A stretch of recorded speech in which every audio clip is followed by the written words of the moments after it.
So ஒரு most important module அப்படின்னு பார்த்தீங்கன்னா அது இங்கிருந்து தான் ஸ்டார்ட் ஆகுது. ஒரு கேண்டில் என்ன சொல்லுது, அந்த கேண்டிலை நம்ம எப்படி ரீட் பண்றது, அந்த கேண்டில்ல என்னென்ன கைண்ட் ஆஃப் எலமெண்ட்ஸ் இருக்குது, அது எல்லாத்தையுமே நம்ம டீட்டெயில்டா பார்க்கலாம் வாங்க. இது வந்து கேண்டில்.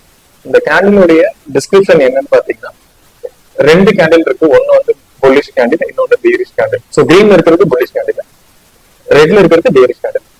ஓகேங்களா?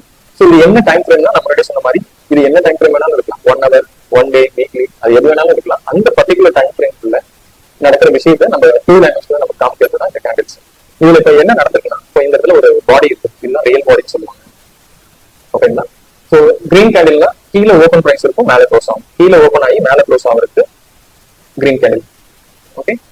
ஸோ அதே மாதிரி இந்த இடத்துல ஒரு பீக் சொல்லுவாங்க. இது வந்து பீக் ஆஃப் ஷேடோ. ரெண்டு பேரு இந்த ஷேடோனா, இப்போ ஒரு எக்ஸாம்பிளோட நம்ம சொல்லணும்னா, நீங்க சப்போஸ் ஒரு பீச்ல நீங்க நடந்து போறீங்க, ஒரு இடத்துல ஸ்டார்டிங் பாயிண்ட்ல இருந்து நீங்க ஒரு பர்டிகுலர் டிஸ்டன்ஸ் நடந்து போயிட்டு திரும்பி வந்து பாத்தீங்கன்னா உங்களுடைய கால் தடம் மட்டும் இருக்கும். பாத்துருக்கீங்களா? நீங்க ஒரு பீச்ல போயிட்டு நீங்க கொஞ்சம் நடந்து போய் திரும்பி வந்து பாத்தீங்கன்னா உங்களோட கால் தடம் இருக்கும். இந்த மாதிரி தான் இந்த விஷயம். இது என்ன இண்டிகேட் பண்ணுதுன்னா, இந்த பிரைஸ் இங்க ஓபன் ஆயிருக்கு, இவ்வளவு தூரம் ஹை போயிருக்கு, திரும்பியும் வந்து இங்க க்ளோஸ் ஆயிடுச்சு. இதுதான் ஒரு இண்டிகேஷன். ஓகேங்களா? இங்க கீழே ஓபன் ஆயிருக்கு. இது என்ன நம்பர் வேணா இருக்கலாம். ஃபார் எக்ஸாம்பிள் 1ல ஓபன் ஆகி 2ல க்ளோஸ் ஆயிடுச்சு. ஆனா அந்த ஒரு பர்டிகுலர் டைம் ஃப்ரேம்ல இவ்வளவு தூரம் போயிட்டு வந்திருக்கு இந்த ஸ்டாக். அதாவது 3க்கு போயிட்டு மறுபடியும் 2ல வந்து க்ளோஸ் ஆயிருக்கு. ஓகேங்களா? சோ இது வந்து ரியல் பாடி. இங்க ஓபன் பிரைஸ், க்ளோஸ் பிரைஸ். அதே மாதிரி லோ, இதுவும் அதேதான். இங்க டவுன் சைடு எவ்வளவு தூரம் போயிருக்கும், அந்த போயிட்டு மறுபடியும் வந்து இங்கேயே இதுக்குள்ளேயே வந்திருக்கு. ஓபன் ஆயிட்டு மார்க்கெட் கீழே போயிட்டு மேல போயிட்டு இங்க வந்து க்ளோஸ் ஆயிருக்கு. எஸ். சோ இப்போ க்ளோசிங் பிரைஸ் இதுதான். இப்போ இது ஓபன் பிரைஸ், இது க்ளோசிங் பிரைஸ். ஓபன் பிரைஸ் வந்து கீழே ஓபன் ஆயிட்டு மேல க்ளோஸ் ஆயிடுச்சுன்னா உங்களுக்கு கிரீன் கலர் இருக்கும். அதே மாதிரி மேல ஹை, லோ. சோ இது வந்து ஷேடோ வீக்னு சொல்லுவாங்க. சோ அதே மாதிரி தான் பேரிஷ் கேண்டில். பேரிஷ் கேண்டில் என்னன்னா, மேல ஓபன் ஆகும், கீழே க்ளோஸ் ஆகும்.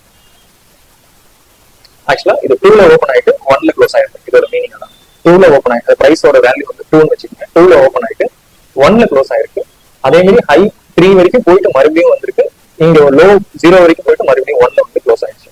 சோ இப்போ ஓபன் பிரைஸ் மேல, க்ளோஸ் பிரைஸ் கீழேனா ரெட் கலர் கேண்டில், இது பேரிஷ் கேண்டில் சொல்லுவாங்க. ஓகே. சோ இது புல்லிஷ், இது பேரிஷ். சோ இது வந்து ரியல் பாடி, இது வந்து பிக் ஆஃப் ஷேடோ. இதுல ரியல் பாடி, இது pick of shadow, high low. So இதுதான் வந்து கேண்டிலோட representation, 2 dimension representation. So going forward நம்ம இந்த ஒரு விஷயத்தை வச்சுதான் வந்து நம்ம கம்ப்ளீட்டாவே நம்ம பார்ப்போம். இதுல என்னன்னா ஒரு கேண்டிலுக்கு ஒரு சைக்காலஜி இருக்கும். இப்போ இந்த கேண்டில் ஃபார்மேஷன் இப்படி வருதுன்னா, இந்த ஃபார்மேஷனுக்கு பின்னாடி இருக்கிற சைக்காலஜி என்ன, அந்த சைக்காலஜி தான் நம்ம வந்து எப்படி ஏன் இந்த மாதிரி ஃபார்மேஷன் வருது, இந்த மாதிரி ஃபார்மேஷன் வர்றதுக்கு பின்னாடி பிஹைண்ட் தி ஸ்கிரீன் என்ன நடக்குது